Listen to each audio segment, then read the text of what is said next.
স্বপ্ন সাধনা ও প্রত্যাশার বাস্তবায়নে omega academic and admission care. My dear students, আজকে আমরা দেখব ফেরামের অর্থাৎ আয়রন যেটাকে বলা লোহা, ঠিক আছে। তো ফেরামের যোজ্যতা ইলেকট্রন এবং যোজনী এক নয় কেন?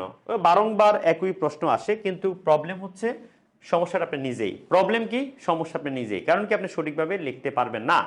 তাই আজকের ওমেগার সলিউশনে আমি দেখাবো যে কিভাবে আপনারা সলিউশনটা করবেন। সো মাই ডিয়ার স্টুডেন্ট, সলিউশনটা হবে এইরকম ভাবে। আয়রন তুমি জানো, প্রথমত ইলেকট্রন বিন্যাস দিবা সুন্দরভাবে, নর্মাল ইলেকট্রন বিন্যাসটা দিতে হবে। সো এখন বিষয়টা হচ্ছে, যেহেতু আমাদের সময় স্বল্পতা, তাই আমরা লিখবো এখানে আর্গন কত ভাইয়া 18, তাই না? তো এরপরে আছে কি 4s, এরপরে কি আছে 3d, তাই না? তো 4s কয়টা হবে দেখো তো, 4s কয়টা দিব আমি? 4s এখানে দেব দুইটা, কয়টা দেব? দুইটা। আর 3d কত হবে? 6, তাই তো? 3d 6। আচ্ছা, এরপরে আমি আবার লিখবো, দেখো তো, এই যে আবার লিখবো কত 26, ঠিক আছে। এটা কিন্তু সলিড, বুঝো। তাহলে আর্গন কত হবে? 18। মানে আর্গন 18টা, আর মানে আয়রনের প্রথম 18টা ইলেকট্রন বিন্যাস কার মতো? আর্গনের মতো, ঠিক আছে। 1s2 2s2 2p6 3s2 3p6। ওকে, এরপরে আমি এখানে লিখবো কি বলো তো ভাইয়া? এখানে তার কিন্তু লাস্ট কক্ষপথ লক্ষ্য করো, লাস্টে কিন্তু এই যে এইটা আছে, তাই না? এইটা আছে, বাট এই ক্ষেত্রে তুমি এটাকেও ধরতে হবে। তাহলে টোটাল কয়টা ইলেকট্রন হলো লাস্টে? 8টা। ওমা, তাহলে তো এটা অষ্টক ফিল আপ, তাই না? মনে হচ্ছে অষ্টক ফিল আপ, কিন্তু না।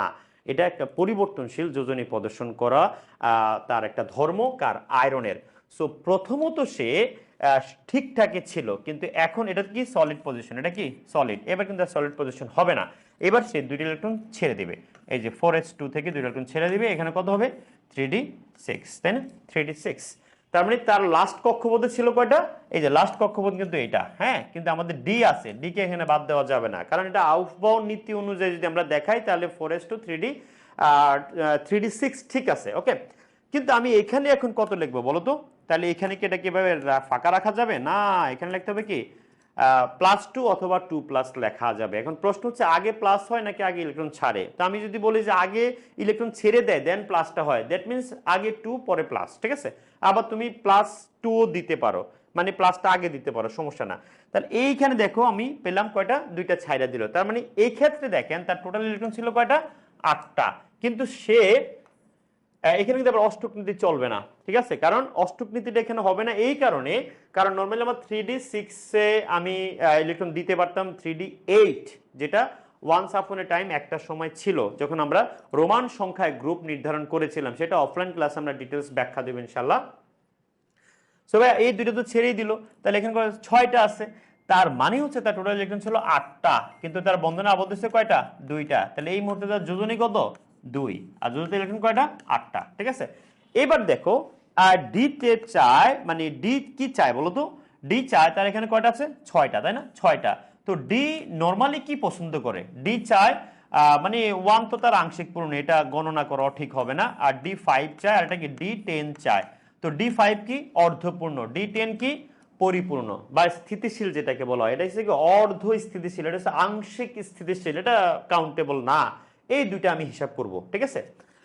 সো এটা কিন্তু ইলেকট্রন বিন্যাসের আরেকটা নীতি, কারণ ডি এবং পি এবং এফ এর ক্ষেত্রে, তিনটার ক্ষেত্রে যেহেতু আমাদের এদের অরবিটাল কয়টা? 3টা, তাই এরা চায় প্রথমত অর্ধপূর্ণ অবস্থা থাকতে, এরপরে কি চায়? পরিপূর্ণ অবস্থা থাকতে চায়। সো যেহেতু আমার এখানে ডিতে কয়টা আছে ভাই? ডিতে আছে এখানে 6টা, সে 5টা, মানে অর্ধপূর্ণ হতে চায়। এই কারণে সে আরেকটা ইলেকট্রন ছেড়ে দিবে। তার মানে আমার এখানে হচ্ছে, দেখো তো, প্রথমত আর্গনের এই দেখো 18টা, এরপরে 4s2, এটা 0 হবে। আর 3d কত হবে? 5 হবে। 3d কি হবে? 5। আর একটা বিষয় হচ্ছে, এটা যেহেতু ভাইয়া দেখো ডি কয়টা? ডি কিন্তু 5টা, তাই না ভাইয়া? ডি কয়টা? 5টা। তোমরা জানো যে 3d xy, 3d yz, 3d zx, 3d x² - y², 3d z²। তোমরা অবশ্যই জানো এই যে এরকম ভাবে, যদি এখানে এটা বলা ঠিক না, 3d xy, 3d yz, তারপর কি 3d zx, তারপর কি 3d x² - y², আর এটা কি হবে? 3d z²। এই 5টা।